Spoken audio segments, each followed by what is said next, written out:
Hi കൂട്ടുകാരെ, പുതിയൊരു സ്റ്റോറിയിലേക്ക് എല്ലാവർക്കും സ്വാഗതം. അങ്ങനെ സച്ചിയാണെങ്കിൽ ഓട്ടം പോയിക്കൊണ്ടിരിക്കുകയാണ് കേട്ടോ.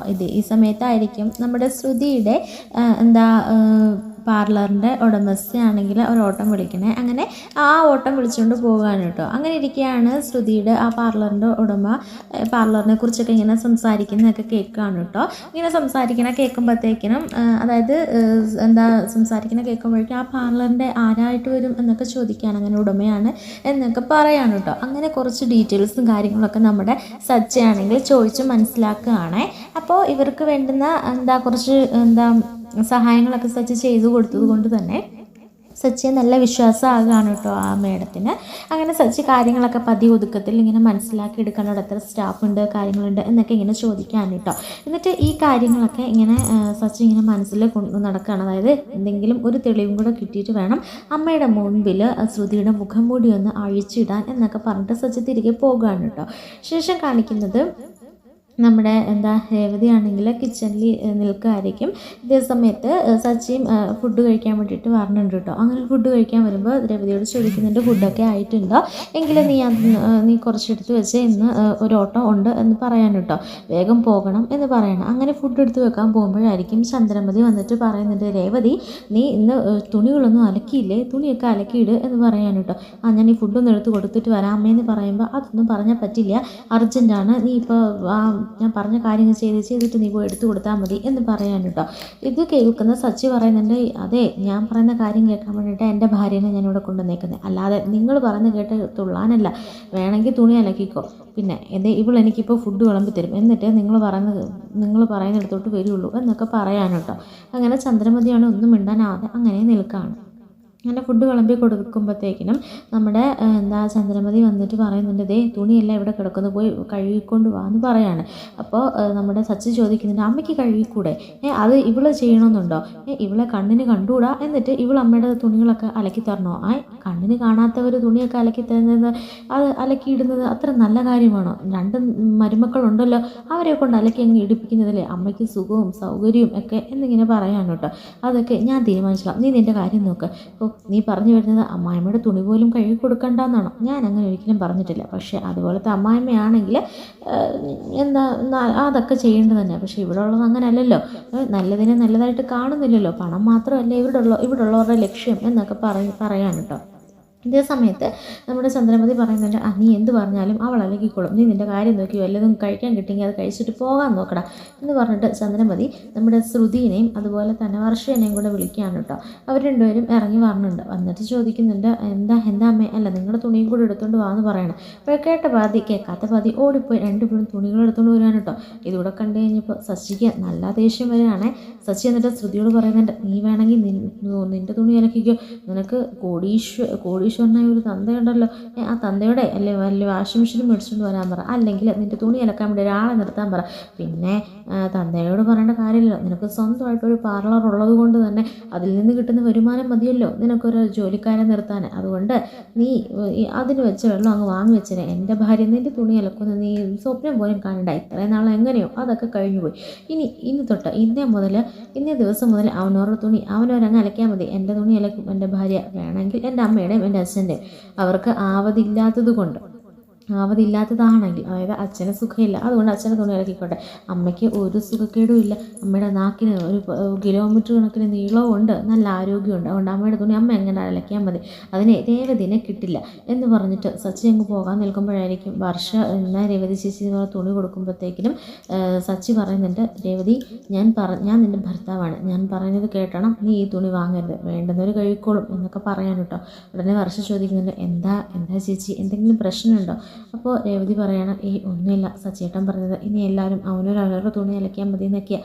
ഞാൻ ചേച്ചിയോട് ചോദിച്ചിരുന്നില്ലേ ചേച്ചി, ചേച്ചിക്ക് എന്തെങ്കിലും ബുദ്ധിമുട്ടുണ്ടോയെന്ന്? അപ്പോൾ ചേച്ചിയല്ലേ പറഞ്ഞത് നിനക്കിതൊന്നും അറിയില്ലല്ലോ, ഞാൻ കഴുകി വെച്ചോളാം എന്നൊക്കെ, അതുകൊണ്ടല്ലേ ഞാൻ തന്നത്, സാരമില്ല ഞാൻ കഴുകിക്കോളാം എന്ന് പറഞ്ഞിട്ട് വർഷയുടെ തുണിയും കൊണ്ട് പോകുകയാണ് കേട്ടോ.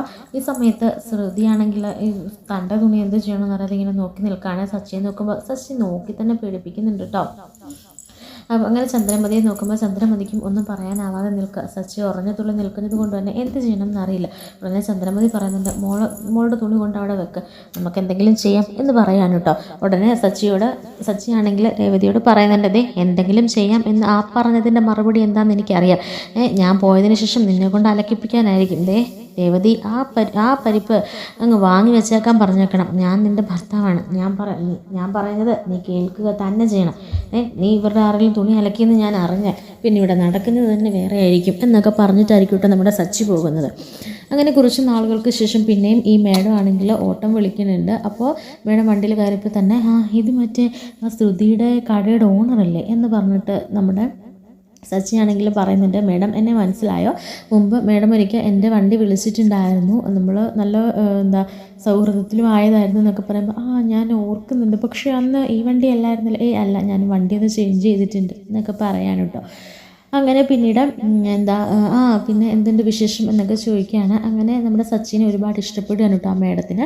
അങ്ങനെ പിന്നെ സച്ചിയാണെങ്കിൽ പാർലറിൻ്റെ ഡീറ്റെയിൽസൊക്കെ ചോദിക്കുകയും പറയുകയൊക്കെ ചെയ്തിട്ട് പറയുന്നുണ്ട്, അത് പിന്നെ അവിടെ വർക്ക് ചെയ്യുന്ന ഒരു ശ്രുതി എന്ന് പറയുന്ന ഒരു പെൺകുട്ടീനെ അറിയോ? അത് എൻ്റെ ഏട്ടൻ്റെ ഭാര്യ. ഏട്ടൻ്റെ ഭാര്യയോ? അത് അത്യാവശ്യം സാമ്പത്തികമൊക്കെ ഉള്ള വീട്ടിലെ കുട്ടിയല്ലേ എന്നൊക്കെ പറയുമ്പോൾ സാമ്പത്തികമൊക്കെ ഉള്ള വീട്ടിലെ കുട്ടിയാണെന്ന് പറയുന്നു. എന്തായാലും അറിയില്ല എന്നൊക്കെ പറയാൻ കേട്ടോ. എന്നാൽ ആ കുട്ടി എൻ്റെ ഓഫീസിലെ സ്റ്റാഫാന്ന് പറയാനുണ്ട്. എനിക്കറിയാം സ്റ്റാഫാണെന്ന്. അത് ശ്രുതി വിറ്റതല്ലേ മേഡത്തിന് എന്ന് ചോദിക്കുമ്പോൾ അതെ, ആ പാർലറ് ശ്രുതിയുടെ ആയിരുന്നു, പുള്ളിക്കാരി എനിക്ക് വിറ്റതാണ്. ഇപ്പോൾ ഒരു 6-7 മാസമായി കാണും. പിന്നെ നല്ല സ്കില്ലുള്ള ഒരു കുട്ടിയായതുകൊണ്ട് തന്നെ ഞാനവിടെ വർക്ക് ചെയ്തോളാം പറഞ്ഞു എന്നൊക്കെ പറയാൻ കേട്ടോ. അങ്ങനെ ഒരു മാനേജറാണ് എന്നൊക്കെ പറയാൻ കേട്ടോ. അങ്ങനെയാണല്ലേ. പിന്നെ മേഡത്തിന് പ്രോപ്പർട്ടീസും എല്ലാം നോക്കുന്നുണ്ടെങ്കിൽ പറയണം കേട്ടോ. നമ്മുടെ ചുറ്റും വീടിനടുത്ത് ഒരു ടൗണിനോട് ചേർന്നിട്ട് നല്ല ഒരു സ്ഥലം വന്നിട്ടുണ്ട്. 1 ഏക്കർ സ്ഥലം കാണാം. നല്ല ചൂട് വിലയ്ക്ക് കിട്ടും. മേഡത്തിന് എന്തെങ്കിലും സ്ഥാപനങ്ങൾ തുടങ്ങാനോ അല്ലെങ്കിൽ അനുബന്ധമായിട്ടുള്ള എന്തെങ്കിലും സ്ഥാപനങ്ങൾ സ്റ്റാർട്ട് ചെയ്യാനോ ഒക്കെ ആയിട്ട് നല്ലതാണ്. അവിടെ തന്നെ ശ്രുതിയും കുറച്ച് സ്ഥലം നോക്കി വെച്ചിട്ടുണ്ട്. എന്നിട്ട് ശ്രുതിക്കൊരു പാർലർ തുടങ്ങാനാണെന്നാണ് പറഞ്ഞത് എന്നൊക്കെ പറയാൻ കേട്ടോ. അത് കേൾക്കുമ്പോൾ മേഡത്തിൻ്റെ മുഖം അങ്ങ് മാറുകയാണ്. എന്നിട്ട് മനസ്സിൽ ചിന്തിക്കുന്നുണ്ട്, അവളപ്പോൾ എനിക്കിട്ട് പണിയാൻ വേണ്ടിയിട്ടാണോ? എൻ്റെ എതിർവശത്ത് തന്നെ ഒരു പാർലർ പണിത് എന്നേക്കാൾ ഉയരത്തിൽ പോകാനായിരിക്കും. അപ്പോൾ അവൾ എനിക്കിട്ട് പാര വെക്കാനുള്ള പണിയാണെന്ന് തോന്നുന്നു. ഇപ്പോൾ എൻ്റെ പാർലറിലെ കസ്റ്റമേഴ്സിൻ്റെ എണ്ണം കൂടിയപ്പോൾ അവൾക്ക് പാർലർ വിട്ടുകൊടുത്തത് അബദ്ധമായിപ്പോയി എന്ന് തോന്നിയിട്ടുണ്ടായിരിക്കും. അത് പറ്റില്ലല്ലോ എന്നൊക്കെ ഇങ്ങനെ ആ മേഡം ഇങ്ങനെ മനസ്സിൽ ചിന്തിക്കുകയാണ് കേട്ടോ. അങ്ങനെ ശ്രുതിയുടെ ഡീറ്റെയിൽസും കാര്യങ്ങളൊക്കെ ചോദിക്കുകയാണ്. അങ്ങനെ ശ്രുതിയെക്കുറിച്ചും പിന്നെ പാർലറിനെ കുറിച്ചൊക്കെ പറയാൻ കേട്ടോ. ഈ സമയത്ത് നമ്മുടെ സച്ചിയാണെങ്കിൽ ഫോൺ ഓണാക്കി വെക്കാൻ കേട്ടോ. വീഡിയോ ആക്കി ഫോൺ കാറിൻ്റെ ഫ്രണ്ടിൽ വെക്കുകയാണ്. അങ്ങനെ മേഡം പറയുന്ന കാര്യങ്ങളെല്ലാം ക്യാപ്ചർ ചെയ്യാണ്. അങ്ങനെ തിരിച്ച് വീട്ടിലേക്ക് വന്നതിന് ശേഷം രേവതിയോട് ചോദിക്കുന്നുണ്ട്, ശ്രുതി ഈ കാണിക്കുന്നതും ചെയ്യുന്നതും എല്ലാം കള്ളത്തരമാണെന്ന് ഞാൻ പറയുമ്പോൾ നീ വിശ്വസിക്കില്ലല്ലോ, നിനക്കൊരു തെളിവായിട്ടാണ് ഞാൻ വന്നിരിക്കണേ എന്ന് പറഞ്ഞിട്ട് ആ മേഡത്തിൻ്റെ വാക്കുകൾ ഇങ്ങനെ കാണിച്ചു കൊടുക്കാനുണ്ടോ. അത് കേൾക്കുമ്പോൾ ഞെട്ടിത്തെരിച്ച് നിൽക്കുകയാണ് കേട്ടോ രേവതി. ഇതേ സമയത്ത് അന്നേ ദിവസം രാത്രിയിൽ ഭക്ഷണം കഴിക്കുന്നതിനെ ചൊല്ലി അവിടെ ഒരു അലമ്പ് നമ്മുടെ ചന്ദ്രമതി ഉണ്ടാക്കുകയാണ് കേട്ടോ. അങ്ങനെ രേവതിനെ കുറ്റപ്പെടുത്തുകയാണ്. അങ്ങനെ ശ്രുതിയെ ഇങ്ങനെ തലയിൽ കയറ്റി വെച്ചിരിക്കുകയാണ്. ഇത് കാണുന്ന സച്ചിക്ക് ദേഷ്യം വന്നിട്ട് നമ്മുടെ ശ്രുതിയോട് പറഞ്ഞിട്ട്, നീ മിണ്ടരുത്, നിൻ്റെ എല്ലാ കള്ളത്തരങ്ങളും എൻ്റെ കയ്യിലുണ്ട്, നിൻ്റെ കള്ളത്തരം എന്ന് വെളിച്ചത്താവാൻ പോവാന്നൊക്കെ പറയാൻ കേട്ടോ. അപ്പോൾ ശ്രുതി എന്ത് കള്ളത്തരമാണ്, ഭാര്യനെ പറഞ്ഞപ്പോൾ അങ്ങ് നൊന്തു എന്ന് പറഞ്ഞിട്ട് ശ്രുതിക്കും ദേഷ്യം വരികയാണ് കേട്ടോ. ഈ സമയത്തായിരിക്കും ചന്ദ്രമതിക്ക് മുൻപിൽ ആ മേഡത്തിൻ്റെ വീഡിയോസ് കാണിക്കണം കേട്ടോ. അങ്ങനെ ഞെട്ടിത്തെറിച്ച് നിൽക്കുന്ന ചന്ദ്രമതിനെ കാണിക്കുന്നുണ്ട് കേട്ടോ.